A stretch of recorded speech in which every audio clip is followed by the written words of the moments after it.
Good morning. Welcome to the 2022 Day of Mourning ceremony. My name is Stefan von Sychowski, President of the Vancouver and District Labour Council. And on behalf of the BC Federation of Labour, the Business Council of BC, WorkSafeBC, and our Labour Council, we welcome you to our joint annual National Day of Mourning Remembrance Ceremony, one of more than 30 which are taking place today right across the province. We co-host this ceremony each year to underscore the importance of participation of each stakeholder in ensuring safe and healthy workplaces in BC. Workers, employers, the Workers' Compensation Board, and government all have a role to play. We traditionally open this event with a welcome from our host nations. Regrettably, the speaker who was arranged had to cancel due to unforeseen circumstances, and an alternate speaker cannot be arranged. But I do want to start the event, of course, with acknowledging that we are holding this event on the unceded territory of the Coast Salish people, including the Squamish, Tsleil-Waututh, and Musqueam First Nations. A commitment to reconciliation is an integral part of ensuring safe, healthy, and just workplaces for all. I'm very pleased, of course, to be emceeing this event again this year, and this day is critically important because we still have a long, long way to go. Based on the most recent numbers available to us from the Association of Workers' Compensation Boards of Canada, in 2019 there were 925 accepted workplace fatalities. 271,806 accepted lost time claims in Canada that year. In 2021, in BC alone, there were 161 workplace-related deaths, up from 151 in 2020. Every single one of those numbers is a worker who went to their job and should have come home in the same condition they left in. But they didn't. And the pain of that trauma reverberates throughout their workplaces, their families, and their communities. We cannot accept even one. We have to keep working to do everything in our power to keep every single worker safe every single day. We need to ensure that every worker knows and exercises their rights, that every employer adheres to their obligations. And telling people to be careful isn't enough. We need to build a safety culture in workplaces through education, but also through enforcement. We need to make health and safety a fundamental principle and right. There are many steps that can be taken locally, nationally, and internationally towards this end. And it's often working people themselves who are speaking up and campaigning for these changes. For example, today maritime workers, and I see Longshore here in numbers, maritime workers are marking this day with a demand that Transport Canada take immediate action to improve safety and environmental standards for the West Coast tugboat industry. Their call comes after the loss of Troy Pearson and Charlie Craig on their tug, the Ingenika, in the brutal winter winds near Kitimat on February 11th, 2021. And they're fighting to ensure that no more workers' lives are lost.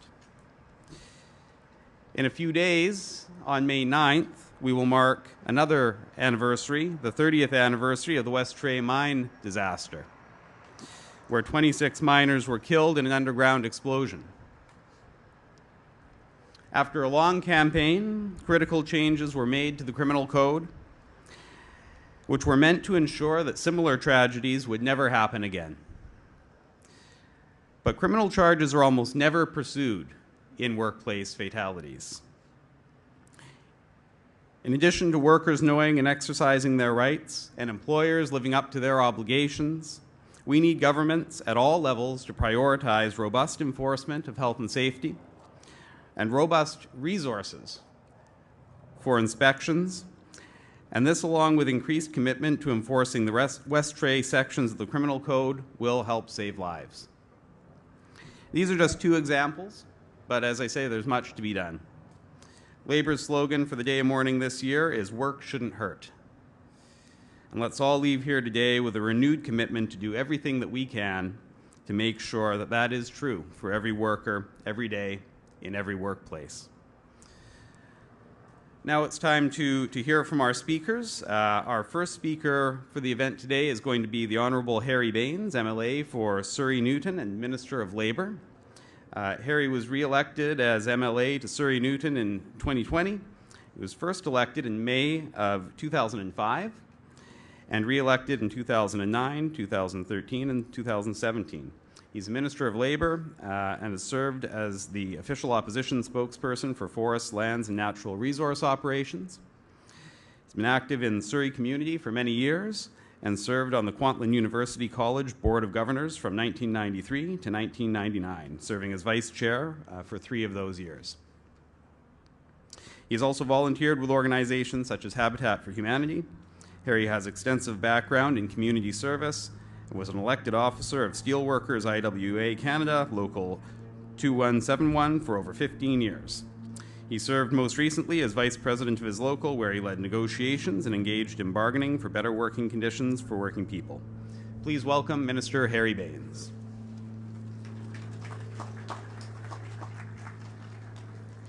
Thank you very much. Good morning to everyone. First, I'd like to acknowledge the Musqueam, Squamish, Tsleil-Waututh people on host territory. We are gathered here today.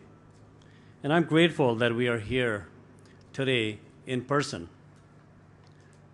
First time in 2 years. Because it's important to be able to see each other, talk to each other, and remember together. Today on the National Day of Mourning, we join with people across BC and Canada to remember those who went to work, never returned home to their families. The lives lost or forever altered by workplace injuries or illness.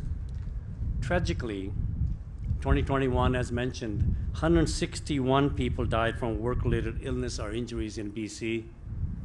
That includes 53 workers who lost their battle with asbestos-related illness.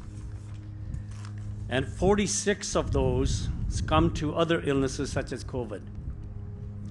It also includes the 15 workers who died as a result of motor vehicle crashes, and 47 others who suffer traumatic injuries, such as horrific crane collapse in Kelowna last July that claimed 5 lives. All those deaths were preventable, which makes them all more tragic.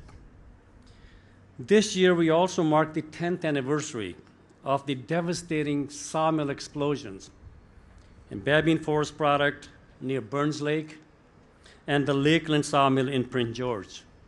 4 people were killed and 44 others were injured in those disasters, and our province was shaken to its core. Loni Rihoka, just the other day, lost his life near Voss at a Vernon camp, working in a logging camp. So each year on this day, we gather to remember and honor all workers whose lives were needlessly cut short. We know that each and every one of them left behind loved ones who continue to grieve. It's easy, friends, to rattle off numbers. But behind those numbers, these were real people. They gave goodbye kiss to their loved ones before they left. And they waited for them to come home. They never came back. Brothers, sisters, fathers, sons, grandchildren, grandparents, they all were family people. And they should have come home. The only fault was there that they went to work. And work should not kill. And I tell you, anything less is not acceptable to me, and I know it's not acceptable to you, those who are here. So on behalf of the Premier and our entire government, I offer our deepest condolences to their families, friends, and co-workers. As we remember those who are no longer with us, we're deeply committed to make BC's workplaces the safest in the country. We are improving workers' compensation and supports and bringing in new measures to protect workers from dangers of asbestos. Almost nearly 40 to 50% workers, the deaths that WCB handle every year, is the result of asbestos exposure that happened 10, 15, 20 years ago. We will deal with that so that that doesn't happen anymore. We're also changing employment standards to protect the BC youth from unsafe work, so that young people are not undertaking work that they are simply not mentally or physically prepared for. Today is an opportunity for all of us, workers, families, employers, and all levels of government to recommit to an enduring culture of safety in our workplaces. We talk about culture and safety. If we don't have safety culture in our workplaces, these injuries and these accidents will continue to happen. We must watch out for each other as workers and make sure that the employer take their responsibility seriously. Do not allow shortcuts. Ensure that all those rules that are there to protect workers are followed. And we are strengthening standards and enforcement. We must do that. And we fully support those who are impacted by these tragedies. We will do better for their sake. At the end, I want to say to all of you that are here, because you are the activists, you know what it takes, and we must do better, and we will do better to make sure no one else lose their life when they go to work. Because workers that go to work in the morning must come home at the end of their shift safe and healthy. And anything less should not be acceptable to anyone. Thank you very much for having me.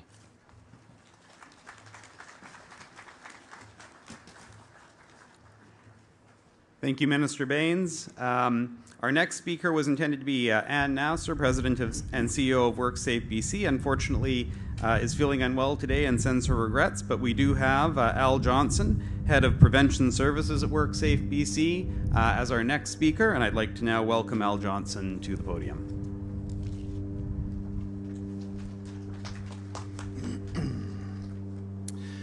Thank you, Stefan, for both the introduction and earlier acknowledging the territorial lands that we have the privilege to gather on here today. Like other organizations that are also here today, WorkSafeBC is committed to taking action towards truth and reconciliation and demonstrating our collective understanding of Canada's history. Good morning, everyone. On behalf of Ann Nasser and all of my colleagues at WorkSafeBC, I'm honored to say a few words. I'll start by saying today is a somber day. Today is a day for thinking. Today is a day for reflection. Today and every day, we need to think about what can go horrifically wrong, literally in a split second, when safety fails us on a work site. And the consequences of that can happen in a blink. The consequences of that event that not only affect the worker, obviously, who gets up in the morning and never dreams of not coming home that night. It never crosses their mind. But also the consequences to those that are left behind, the family members, the loved ones, and the lifelong devastating toll that it takes on those individuals. Today, we join thousands across Canada and around the world in honoring workers who have lost their lives due to workplace injury or disease. Over the last 2 years, we saw growing awareness of the importance of taking preventative measures to protect our health and safety and the health and safety of those around us, both in our private lives and in workplaces.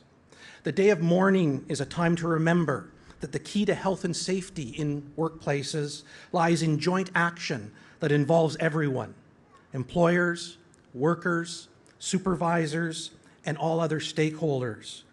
We all have a role to play, and when we work together, we need to fulfill those responsibilities to reduce the risk of injury, illness, and certainly death.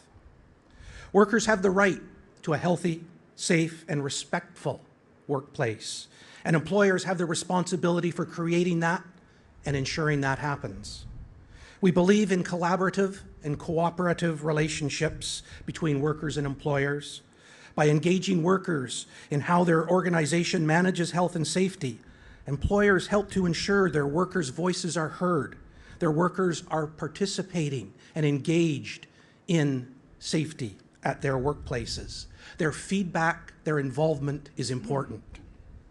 We know that when workers are represented and engaged, and when they participate in occupational health and safety, it leads to healthier and safer workplaces and fewer injuries and deaths. As mentioned by the Minister, last year we saw 161 work-related deaths occur in this province alone, 161 lives that were tragically cut short. We send our deepest sympathies to all of those who have lost loved ones. Know that we are standing with you and thinking about those today. Of the 161 deaths, traumatic fatalities accounted for 62 of them, 47 of those as a result of a traumatic incident and 15 because of a motor vehicle incident. Occupational disease itself remained the single leading cause of death for BC workers. It took 99 lives. 13 of these workers died because of COVID-19 exposures in the workplace, a disease, an ailment, an illness that we hadn't even thought of before. Asbestos-related disease, however, was the most common cause of occupational disease deaths.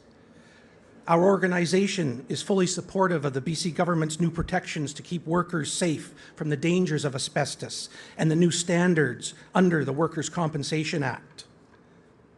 This will require asbestos abatement contractors to be licensed to operate in this province, and for workers and employers who perform work with asbestos to complete mandatory safety training and certification. Raising public awareness is also important. That's why we're proud to be partnering with the BC Labour Heritage Centre and the BC government to create a public monument to honour the thousands of lives lost to asbestos-related disease. The workplace injuries and illnesses we're aiming to prevent also extend beyond just the physical. Today's workplaces are challenged more than ever before with issues like bullying, issues like harassment, vulnerability, discrimination, and certainly mental health or psychological challenge. All of these can also take their toll on health and safety in our workplaces.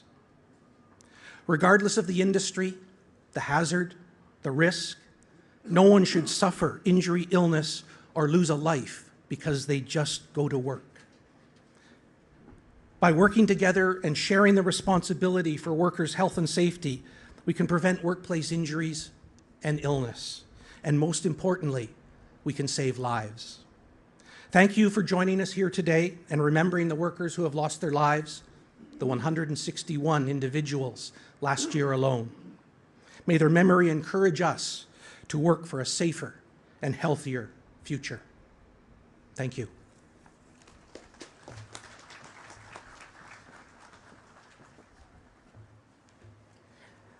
Thank you, Mr. Johnson. Our next speaker is going to be Laird Cronk, President of the BC Federation of Labour. Laird was elected to the BC Fed presidency in November of 2018. He's a Red Seal electrician and had a 33-year member of IBEW Local 230. For the past 4 years, he chaired the BC Fed's Apprenticeship and Skills Training Working Group and is a board member of the Provincial Industry Training Authority. BC Fed represents more than 500,000 working people from affiliated unions across the province in every sector of the economy. Please welcome Laird Cronk.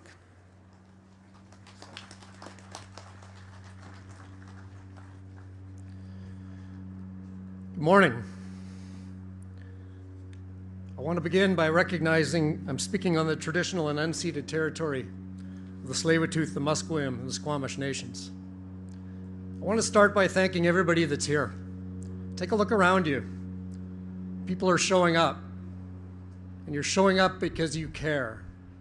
You care, and you're documenting this day for fallen workers, and you care that we have safer workplaces in the future. I thank you for being here today. Today is a day when we remember workers killed, injured, or made sick simply because they went to work. And for the first time in 3 years, we're able to gather together here in person to join and support each other as we remember and as we mourn. You can see it in the eyes of those here and on the faces, the loss and the pain from the lost memories. The pain is shared by countless people throughout British Columbia. So on behalf of the more than 500,000 members of the affiliated unions of the British Columbia Federation of Labour, I bring my condolences to everyone who's experienced that loss, and in particular to the families, the friends, and the co-workers who knew and treasured what we calculate to be 206 workers who died last year because of their work. And I also want to, although it's not in the statistics, the number, and these are people, I want to remember and acknowledge the workers we've lost to drug poisoning, many of which were a result of pain medication for a worksite injury, which ultimately ended up in overdose and death. Each of these workers was someone's mom or dad, someone's sibling, someone's best friend, someone's child. The reasons they died are many, and they are varied. But the single largest killer of workers in British Columbia continues to be, remains to be, asbestos exposure. Tracy Ford is here today, and she'll be speaking in a few minutes. She's been a strong and powerful voice in telling the story of how asbestos took her father, Dave. And Tracy, as an electrician myself who was also exposed to asbestos in a pulp mill, I want to personally thank you for your work in speaking up to ensure others never, ever have to make that same tragic journey. In 2 months, right here in this plaza, the Labour Heritage Centre will unveil a memorial sculpture unlike any in all of North America, dedicated to the thousands who have died and continue to die from asbestos. And on that note, I do want to note as well that the important work done, and you've heard it earlier today, by our province's Labour Minister, Harry Bains, to lighten the long shadow cast by asbestos on workers to this day in BC. The new legislation is historic, requiring training for asbestos abatement workers and making BC the first jurisdiction in Canada to require certification for their employers. This will save lives. Together, we have made important progress for all workers. We have made stronger health and safety regulations. We've achieved presumptive coverage for COVID at work. There have been improvements to the workers' compensation under Bill 23. But everybody here knows, and knows all too well, there is so much more for us to do. There is still an urgent need for changes to make the Workers' Compensation Board a truly worker-centered organization. We must continue to strengthen safety standards, including inspections and enforcement. 206 workers died in BC last year just because they went to work. British Columbia must never be a province where we accept that essentially four workers will not come home alive at the end of their day every week of the year. This cannot be acceptable in our province. And anyone who would put workers' safety at risk must truly be held accountable for their actions. We must all recommit to making this progress together. Today we are here to mourn for our dead, but every day we are here to fight for the living. Thank you.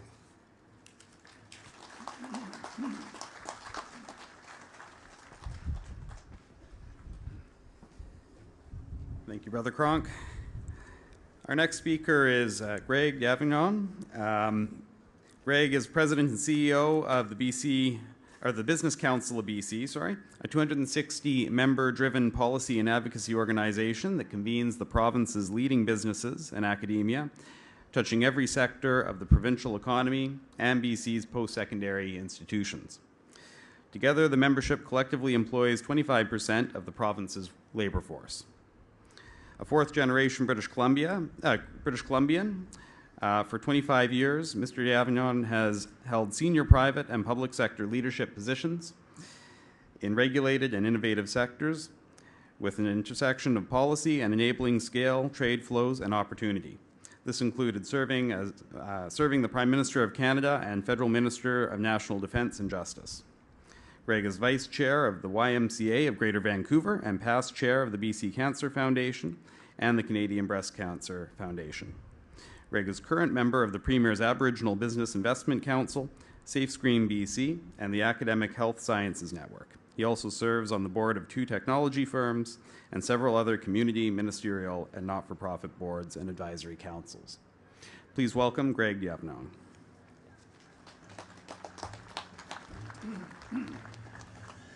Thank you, Stefan. It's an honor to be with you today on behalf of the Business Council and our 260 largest and leading firms in the province of British Columbia in every sector. And that for 25 years we have partnered together on this day of mourning with the province of British Columbia, with WorkSafeBC, and with the BC Federation of Labour. Before I begin, I want to recognize that we are on the traditional lands of the Coast Salish people, specifically the Musqueam, Squamish, and Tsleil-Waututh, and in fact are standing on grounds where those Indigenous people met Captain Vancouver as he first touched ground in our land. I want to thank, as well as the Indigenous nations, Minister Bains and Nasser, who couldn't be here, specifically for her leadership, and Al for his partnership. I want to thank my friend Laird Cronk, who we continue to work with together, not just on today's ceremony, but our combined commitment to workplace safety and a better British Columbia. As other speakers have said, I want to remind people why we're here today.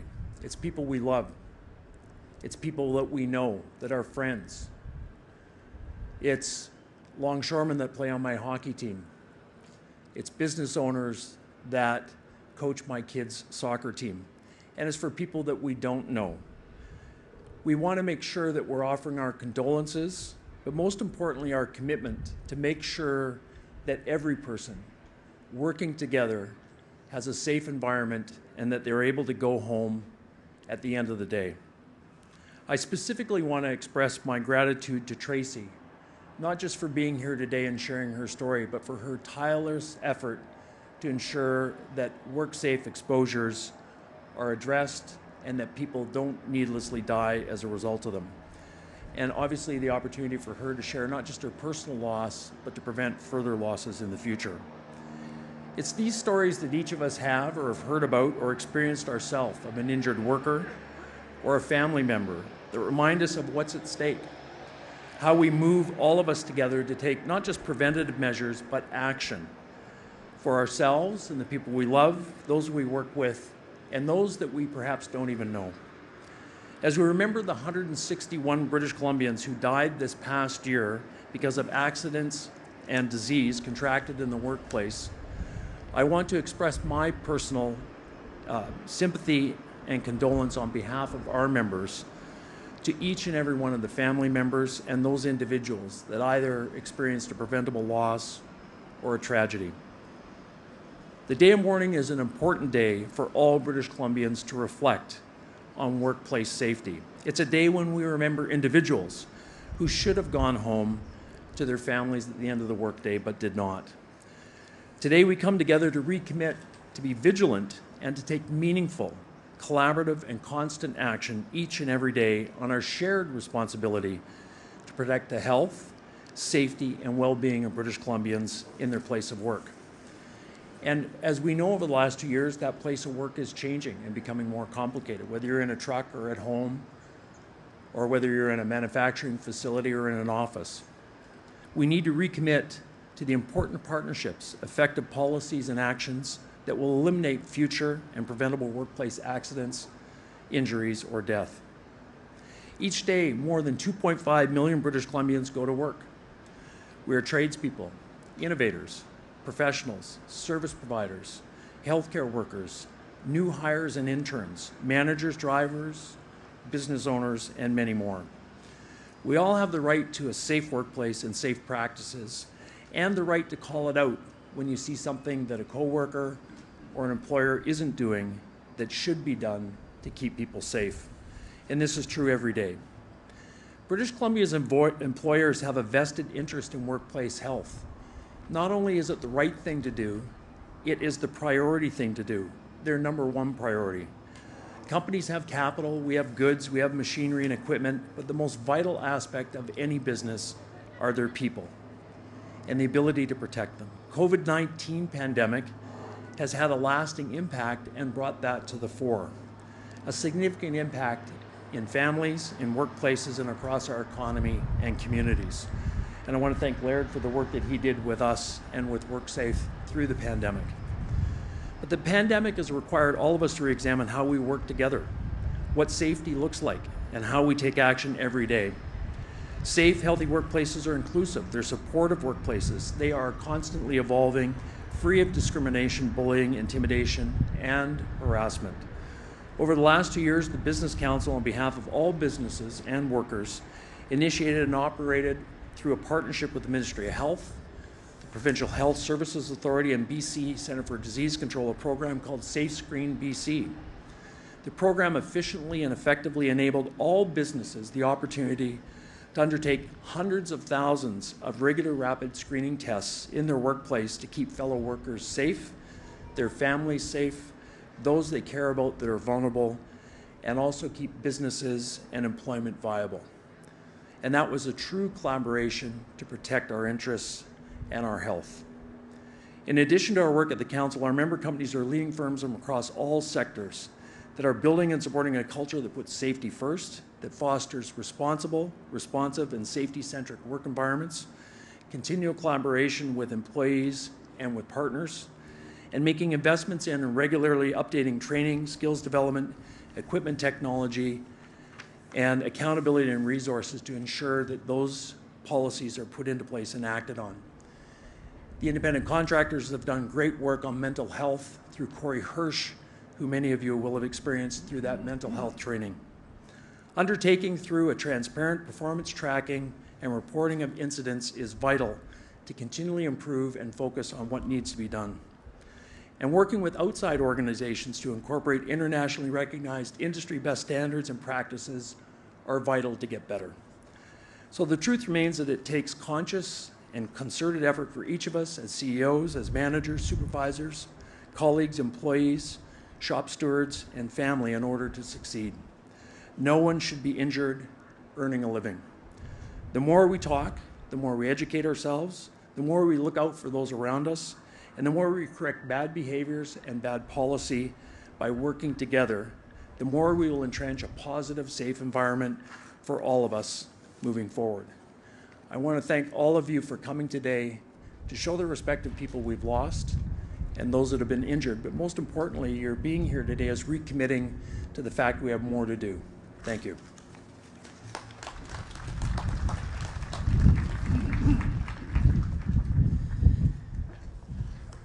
Thank you, Mr. Gavnon. Our final speaker, Tracy Ford, is a family survivor. It was late spring 2007 when Tracy learned that her dad, a retired electrician, had been diagnosed with mesothelioma, a terminal painful form of lung cancer caused by asbestos. The mill where he worked for more than 30 years was known to be full of asbestos. And over the next 16 months, Tracy's mom worked tirelessly to care for her dad without the benefit of extended family, night nurses, or hospice services. Tracy's dad passed away in October of 2008 with family at his side. Following her dad's death, Tracy and her mom started a nonprofit grassroots charity called Area Fund, which has raised more than $100,000. Area Fund now uses this money to support asbestos-related research, education, and advocacy projects.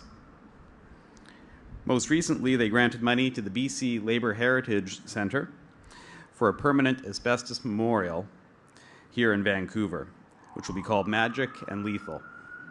It will be the first public monument in North America to commemorate this tragedy. The unveiling will take place here on Monday, June 20th. Tracy, please come forward.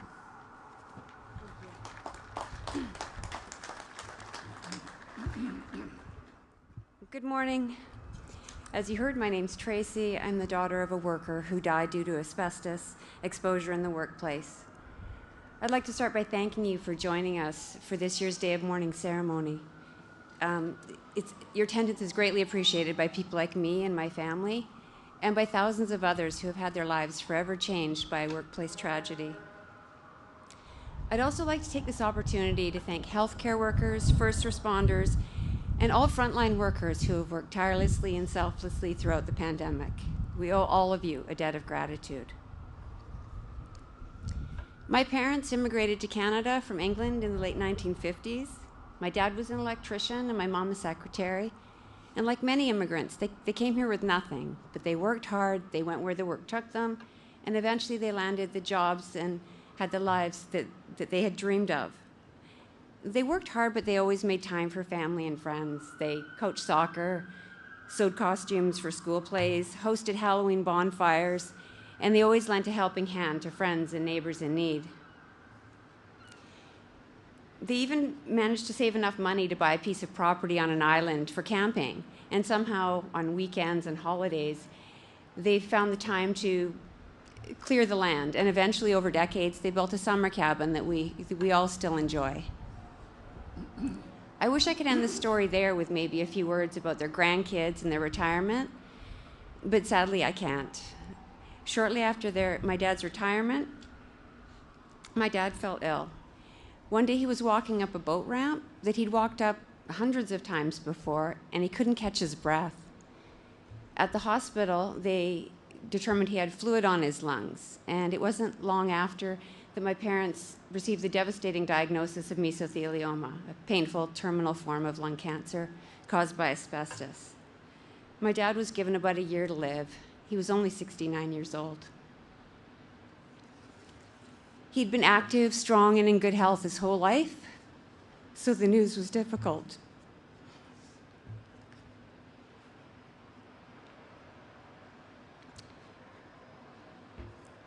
Sorry.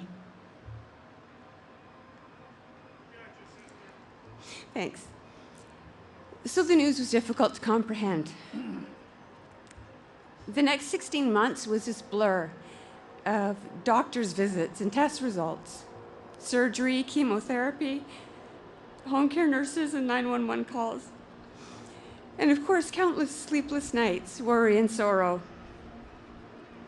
Immediately after the diagnosis, my parents did inquire about the possibility of surgery to help my dad live longer, but they were told his cancer was inoperable. One of my brothers, however, who lives in the US, learned that this actually wasn't true. In Canada, surgery wasn't an option, but in the US it was. So after a battery of tests and a few rounds of chemo here in Canada, my parents went to San Francisco for my dad's surgery, and we almost lost him twice in the days immediately following. But after about 6 weeks of recovery, he was allowed to return home with a specific follow-up chemotherapy plan. Back in Canada, however, my dad's medical team continued to let us down. My dad was told that he wouldn't be able to have any chemo until a scan proved the cancer still existed. This was ludicrous. Of course the cancer still existed. He had a terminal form of lung cancer. By the time our medical system got its act together, it was too late. Months had gone by, and it was obvious he was dying. All of the stress, the pain, the suffering, the significant financial costs were all for nothing. We were devastated. My dad aged about 20 years during the last 10 months of his life, and it was difficult to keep up with all of his needs. There were, of course, basic things like helping him get in and out of bed and keeping his hands and feet warm. But there were also the more difficult things, like watching for signs of low oxygen and injecting medications. For much of this time, my mom struggled to cope with things essentially on her own, both day and night. My dad didn't want his friends to see him so ill, and we have no extended family in Canada. Being in a small, isolated town, resources were limited. There were no hospices, there's no night nurses. Eventually, my dad did agree to have home care nurses come by, and they were amazing. I don't know what we would have done without them in the final weeks of his life. While my dad struggled to survive, we struggled to understand his compensation options. At the time, the medical system was as ill-equipped to deal with my dad's disease as the medical system was. Everything was an uphill battle. Even though the last 30 years of my dad's working life were at a mill here in BC that was known to be full of asbestos, WorkSafeBC couldn't tell us definitively whether or not my dad would receive any compensation. After months of frustrating communications with WorkSafeBC, they told us we had to formally apply for compensation before they would answer any more of our questions. But there was a catch. They told us that if we applied for compensation, we automatically gave up our right to sue. This didn't make any sense to us, and it left us with no option but to retain a U.S. lawyer to ensure that my parents received at least some compensation for their pain and suffering and for the ultimate loss of my dad's life. On October 18th, 2008, my dad passed away. As difficult and heartbreaking as our experience was, months after his death, we realized we were much better off than many others who find themselves in our shoes. We also learned that asbestos-related diseases were the #1 occupational killer in BC. We had no idea. When my mom and I learned that there wasn't a single charity in Canada for asbestos-related diseases, we decided to create one. We're co-founders of a grassroots charity called Area Fund. Through creation of the charity, we formed strong working relationships with unions, medical professionals, researchers, and organizations like the BC Federation of Labour, and yes, even WorkSafeBC. They were interested in learning from our difficult experience to make the claims process better. These relationships helped us raise more than $100,000, which Area Fund now uses to support asbestos-related projects here in Canada. Most recently, we granted money to the BC Labour Heritage Centre to assist with the cost of the permanent asbestos memorial that you've heard others speak of today. It's hard to believe that this will be the first public monument in North America to commemorate this tragedy. Asbestos-related diseases aren't just the #1 occupational killer in BC. They're the #1 occupational killer across Canada and around the globe. To help put this tragedy in perspective, think of it this way. It's equivalent in scale to COVID-19, just stretched out over a longer period of time. Globally, there are over 200,000 deaths each year due to asbestos. So if we go back even 20 years, that's 4 million deaths due to asbestos-related diseases around the world. Just consider for a moment how much human suffering that represents. Because there's an extremely long latency period between exposure to asbestos and the onset of illness, the current wave of asbestos victims is predominantly tradespeople who are exposed to asbestos on the job 20 or 30 years ago. However, it's believed that in the future, say 10 to 40 years from now, there will be another wave of victims. But they won't be primarily tradespeople. They'll be people like you and me. Asbestos was used in literally thousands of building materials right through the 1980s in our homes, our schools, and our public buildings. Materials like insulation, flooring, and ceiling tiles are all aging and deteriorating, posing a very real health hazard. Asbestos is invisible but deadly. There's no known safe exposure limit, and there are no cures for the diseases that it creates. Please be safe. Think twice before disturbing any building material. The dust you create could be deadly. Thank you.